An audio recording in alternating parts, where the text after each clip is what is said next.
Well, first of all, congratulations on your new album. Thank you. Grew on the Swords and Plowshares Alike, which is some title. I don't think I've heard an album title like that before. I really like florid titles, although I didn't come up with the title. The lyricist Jason Byron did. Oh, okay. He's quite good at that kind of thing. Yeah. Mm-hmm. What does it mean, basically? Well, there's a biblical verse, and I can't really tell you exactly what the book or verse is right this second, but you can look it up. But anyway, there's a biblical verse that says, "Go and turn your swords into plowshares," which basically means, take war things and turn them into peaceful, productive things. And anyway, in the case of this title, it means that moss growing over both swords and plowshares is kind of like the theme of the album, where it's kind of like everything, no matter what you do, is kind of turning back into nature and back into like this kind of like decayed earth. And it's almost nihilist. It's almost saying that like whatever you do doesn't really matter. Yeah. Whether you try to be a hero or not, all leads to the same place. Okay. It's interesting as well. Like you say, it has like a nihilistic tone to it, but also, when we think of nature, we always talk about the beauty of nature and that kind of thing. Totally. Sorry? Go ahead. Yeah. So in a way, it's like, even the most violent things you do will eventually become part of something beautiful. Exactly. So you kind of look at it in a more positive aspect in that regard. Totally. I'm not a nihilist at all, and I don't think our lyricist Jason Byron is a nihilist either. So I think it's really just about, kind of like, what you said is that kind of like, could be a beautiful result, could be a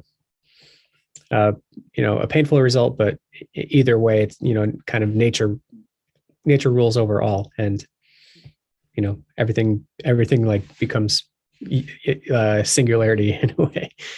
Yeah. What would you say makes this album different from Blasphemy? Well, this one is not a concept album. Blasphemy was deliberately a story. So on Blasphemy, every song is like a chapter in the story, and there's a narrative element that goes throughout. This one is not. This one's more just songs, a collection of songs, even though there's a kind of mood that ties them all together. And this one is deliberately more metal than Blasphemy was. This one, I produced it in a way specifically to sound like a lot of the 90s doom death stuff that I grew up on. And a lot of that has to do with the fact that this year is the 20th anniversary of this Maudlin of the Well double album. And Maudlin of the Well was the previous band that turned into Kayo Dot.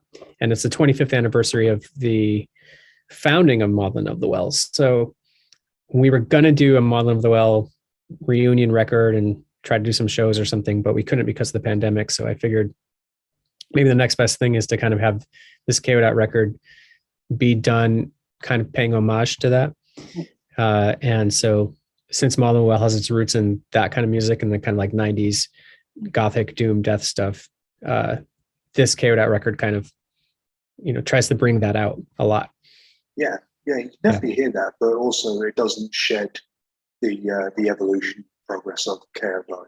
You hear, for example, the music video "Void in Virgo" is a really beautiful piece of music, and thank you. There's a wonderful video that goes along with it. It's very kind of celestial, very, for lack of a more intelligent word, trippy. But, cool. but it's just really nice to look at and just listen to. It's like thank you. Listening to classical music in a way. You just sit and absorb it. Oh, thank you so much. I'll make sure I let the director know. Yeah, that video was made by Nick Hudson, who's a friend of mine, a musician and writer who lives in Brighton. All right. And he's just brilliant overall, and he did the video for us.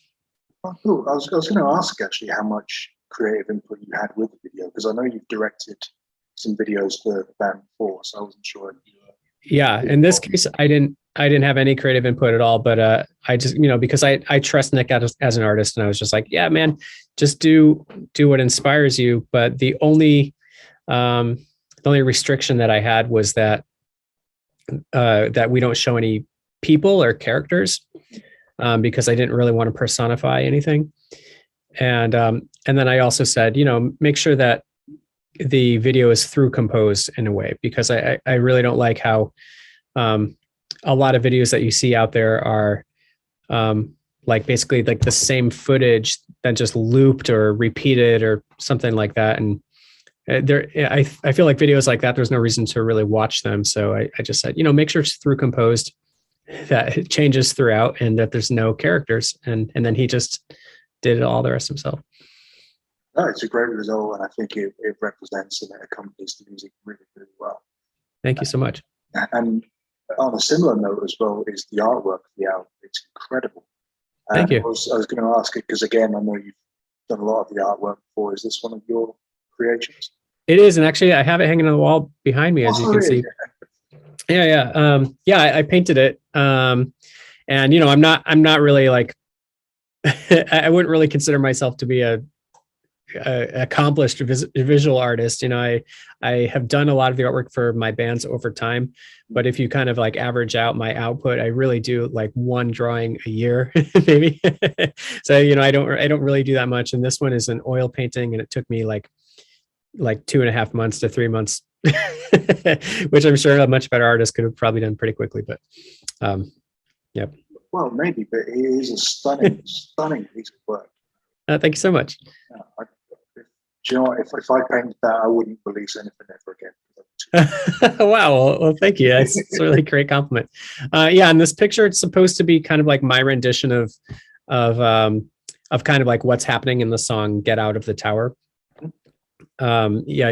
If I could kind of like imagine the tale that's being told in that song, I'm trying to kind of show all of those images just in like one frame.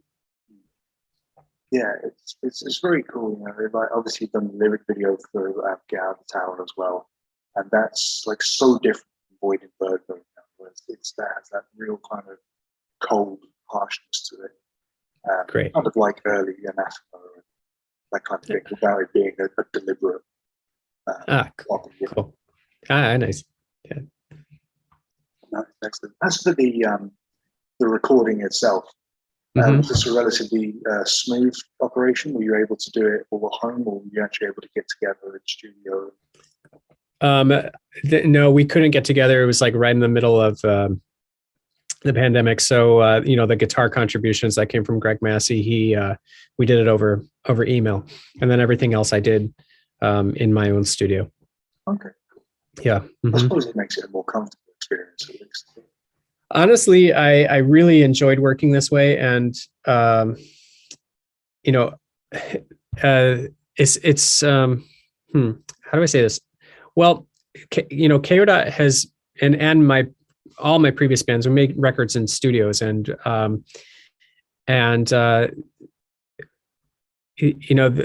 there's always like a studio budget to contend with. So you have to come up with money somehow. Or you have to get it from the label or whatever. Like there's always like a limited amount of money, and that means that there's a limited amount of time. Yeah. And especially when I have been living in New York City, studios in New York City cost like 3 times as much as anywhere else, so it's even more limited time. So every record that I made in New York City has been just like so under the gun and so stressful. And I did learn this thing from being a musician in New York, that that the edge of panic is something that can kind of create really good results. Yeah. It kind of forces everybody to be on their best game all the time. And of course, there's a downside to that too. You can't really like do anything with patience, and you can't really do too many revisions and things like that. So when Kayo Dot has been doing records in professional studios, and especially in really expensive ones in New York City, it's really just like things have to be recorded live, and things have to be done in like 1 or 2 takes, and everything is just kind of like done. And in this case, since I was doing it in my own studio, during the pandemic, I kind of had like all the time that I wanted. And, the budget that I normally would have, put into paying for studio time, instead, I used that budget to kind of like upgrade my own studio and, and kind of just like be able to produce it better in my own studio. And therefore, like every aspect of the music was able to have attention paid to it in a way that it could be really, really perfect. So, usually when I go back and listen to my other recordings that I've done in the studio, I always am like, man, I wish I had more time with this because this could have been done better and things like that. And in the case of this album, there's not really anything on it that's like that because I just kind of took all the time I needed to. So yeah, going forward in the future, I would say that I probably prefer working this way. And, the only really like negative thing was that I miss kind of like live collaboration. Yeah. I really love being in a studio and like recording something with like all the musicians playing at the same time. There's like a certain kind of energy to that. But I, that might not really be the best thing for my music anyway, because when I think back about my entire body of work, all of the records that my fans like the most are the ones that were recorded more in like an overdub situation. So maybe just like being able to kind of separate instruments and have that level of detail works for my music better. And it's just kind of something that I'm realizing. Excellent. Nice. Yeah. Obviously, from what we've heard so far, it's produced some excellent results. So thank you. Yeah, why not? Thank you. Yeah. I've, like I say, I have a few friends that were very excited about this when they found out I was doing this interview. So I do have a few questions from them, if you don't mind. Of course, no problem. This one is from Mike Lewis, who wants to know the difference between writing for Kayo Dot and writing for Maudlin Of The Well. Yeah. Also, how did you catch the attention of John Zorn? Okay. Well, I haven't written for Maudlin Of The Well in a long time. Yeah. So the last time I wrote anything specifically for Maudlin Of The Well was really around the year 2000. And, even though Maudlin Of The Well did a reunion record in 2009, all of that stuff was old material. Okay. And it was pretty much like all already written. And then I just had to kind of like rearrange it for the 2009 recording. So when I was writing for Maudlin Of The Well, I was writing with this like pretty adolescent brain. And there was really like there was not a lot of editing done.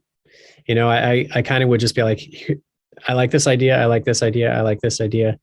And then like the band members would, contribute parts, and we were just like, let's just put everything in and like, let's just make it work. And then I when we transitioned to Kayo Dot, just kind of like, I was kind of growing up and I started to just more careful about what I was doing. And it's not so impulsive. I mean, it's still impulsive in the fact that I follow the kind of like artist compulsion to say like, okay, well, even though it doesn't make career sense or professional sense to make this next record sound XYZ, for some reason I'm compelled to make it sound that way anyway. So I still follow those kind of impulses. But in terms of like stringing riffs together or something like that, maybe Maudlin Of The Well was written like that, more like riff, parts one after another. And maybe people could say, the parts don't relate to one another in as deliberate of a way. And, of course, that's like a 19-year-old writing music. And now I definitely make sure that like everything that's happening is like, super deliberate and like relates to every other part in a very deep way. And, there's not really like anything happening in a song that doesn't have a specific purpose. And then in terms of just like the subject matter, Maudlin Of The Well was always about these kind of like loss of innocence things and nostalgia and trying to escape, and Kayo Dot has not really been about that. Kayo Dot has seemed to be more about the present and and trying to kind of like perceive the world kind of as it is instead of your memories, instead of escaping from it. Yeah. And so anyway, the John Zorn side of that question was that I basically like sent him, a CD of some music that we were working on. And it's funny that like what I said to him at the time, we were in Maudlin of the Well, and we were on this this like gothic, like gothic doom death metal label, Dark Symphonies, and they were a cool label, but they were definitely like very specifically that style of music. And Dark Symphonies, like at the time, they weren't really showing us the type of support that we needed. And we were working on what became Kayo Dot's Choirs of the Eye, and we already had it almost entirely finished, and they had heard the rough mixes, and they just weren't really showing us the type of support that I thought that the record needed, and they weren't really like supporting us finishing the record in the studio financially and things like that, and we were pretty unhappy. Anyway, so I sent it to John Zorn, and I was like, I feel really strongly about this music, and it's not really gothic doom. It's definitely something else, and I know if it comes out on Dark Symphonies, then they're just gonna like call it a gothic doom, an avant-garde gothic doom record, and it's gonna get totally lost. And I really just sent him a letter with this out of nowhere. I didn't know him, and he listened to it, and he loved it, and he was like, I'll totally put this out. So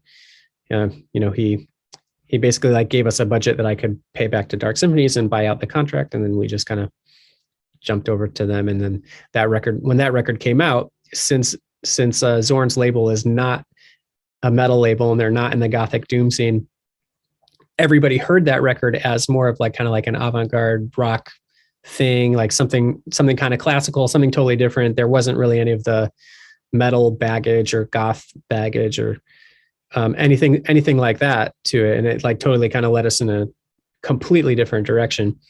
But then now here we are in 2021, where I made a record that's like explicitly that. So maybe just like that space, it was just it's a way for us to kind of like do a big circle or something. Oh, that's very interesting. Yeah.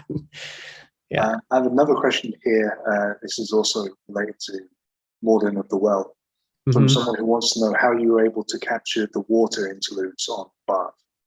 If it was just simple of white noise, put a microphone to a sync situation, or if there was a lot more to it. No. Yeah. Okay. So I would say if you go into the Maudlin of the Well Facebook, at some point, when was it? I think it was July or August or something. At some point this summer, I went to the spot where we recorded that, and I went with Greg Massey, who was the Maudlin guitarist, and he's on the new Kayo Dot record. And we just went and took a photo of that spot to kind of like foreshadow, this record coming out and everything like that. But basically, there's this small lake. No, it's a pond. It's like this pond / swimming hole in a forest in Massachusetts. And when we recorded that water, basically, I went with the drummer Sam, and we went to that pond, and I actually like got in the water, and Sam had this tape recorder, and he kind of like went out onto this dock, this kind of like wooden dock that people usually jump off of, and he went all the way to the end, and then I kind of swam to the end of it, and then I just kind of made percussion by going like this and splashing in the water in my face, and the kind of bass notes were like this, and then the kind of like top notes were this way, so it was like kind of like that. So yeah, I was just like in a pond. That's fascinating. I mean, like I said, I would have just expected it to be simple, mic against a faucet or something like that. But no. Yeah, I mean, I assume that the person is talking about the song where the percussion is the water, right?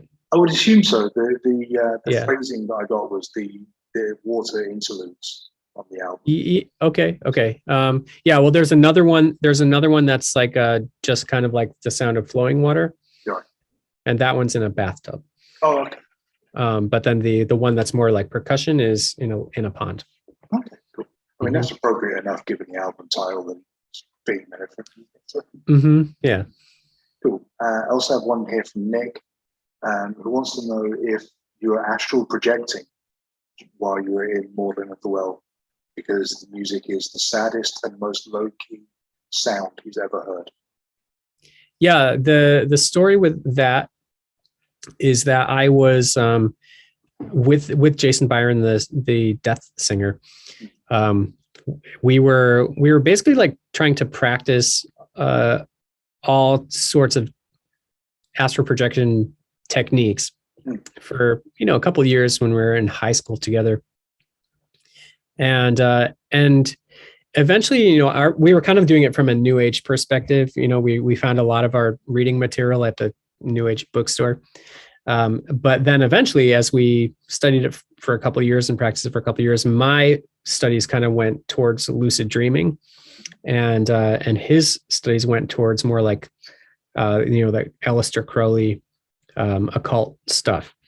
And so as I was kind of like studying lucid dreaming and kind of like trying to make relationships between the new age idea of astral projection and the scientific idea of lucid dreaming, kind of like coming to conclusions that maybe that what I was reading about as new age astral projection was more like lucid dreaming that you approach from a point of being awake.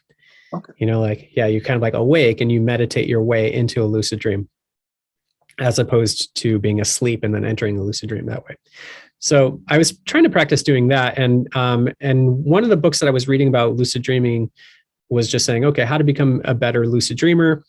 You have to do all these exercises. There are all these like memory exercises and ways to become aware in your dream. There's a lot of like journaling involved. So I practiced that for a little while, and then eventually got to this point where I could lucid dream and I could be awake in my dream. And being a musician and being somebody that spends a lot of my time on music, and I'm a composer, so often I hear songs in my dreams, and then I wake up and then I forget them immediately. And through this practice of lucid dreaming, I was able to hear music in my dream. And then since I was hearing it with an awake mind, when I woke up, I actually had still the memory of that. And I was able to bring that music into Maudlin of the Well. Very, very interesting. Mm-hmm. I don't know much about lucid dreaming, so that's all information. Yeah, and actually, when I was doing it back then, it was like really unknown and like a really like kind of like new age practice, and even the science was questionable, and I think it had only recently begun to be studied in academia, and nowadays it's very popular and like people know all about it. So yeah, I'm glad that people have kind of like accepted this as something that's real and cool and possible. Yeah. Well, just finally then, like you say, the pandemic affected the recording of the album, things like that. Now that the world is very slowly starting to open up again, what's the plan going forward? Are you hoping to get out on the road with this album anytime soon? Yeah. So I also just released a solo album about a month ago. Okay. And my solo stuff is a lot easier to take on the road. And so and also since my solo stuff is kind of like a new project, I'm not so jaded with that project. So I'm still like eager to be like do a DIY tour, and the kind of gear that's needed and the travel expenses are like pretty low. So I'm kind of like self-booking some of that stuff now. And then as far as Kayo Dot, Kayo Dot has existed for 18 years now. And I feel that we have not really been getting the opportunities that we deserve.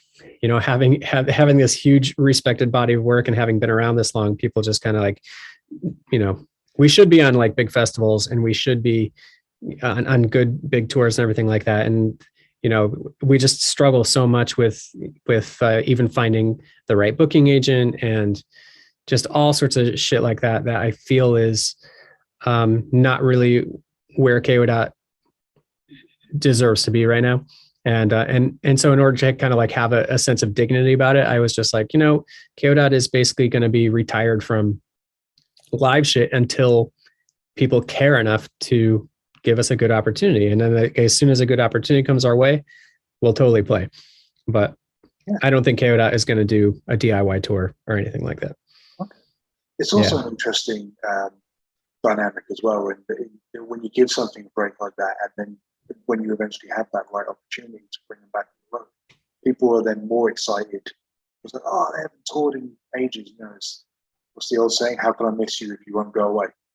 So yeah, you're totally right, and we've thought about that. I mean, because we've seen other bands do it, and it seems to be successful for them, and that might work. But you know, one thing that I've noticed with Kayo Dot stuff is that, like, you know, we put out a record and then people mostly don't pay attention to the record, and then like 5 years after that record, people are like, wow, I really like this record and I really would love to see that on tour, and be like, yo, we totally toured on that when it came out, and like no one paid attention. And so then and it's actually pretty consistent with Kayo Dot. You know, I see that like people kind of catch up with the records always 5 years after they happen, and then that's always after the band is kind of like tired of playing that stuff. You know, I think that a lot of it has to do with just marketing and like people knowing that we exist, and people knowing that we're going to go on tour, and just things like that I don't know. I mean, I am pretty jaded about Kayo Dot live, just because for all of those reasons that we just talked about. But that is to say, I mean, if there was a good opportunity, hell yeah, we would love to play. Yeah. But only in the right situation. Absolutely, yeah. You got to do what works best for you and for the art itself. Yeah. Well, Toby, thank you very much for taking the time to speak to me today, mate. It's been really, really interesting and very eye-opening. Awesome. Thanks so much. Yeah, I really appreciate the attention.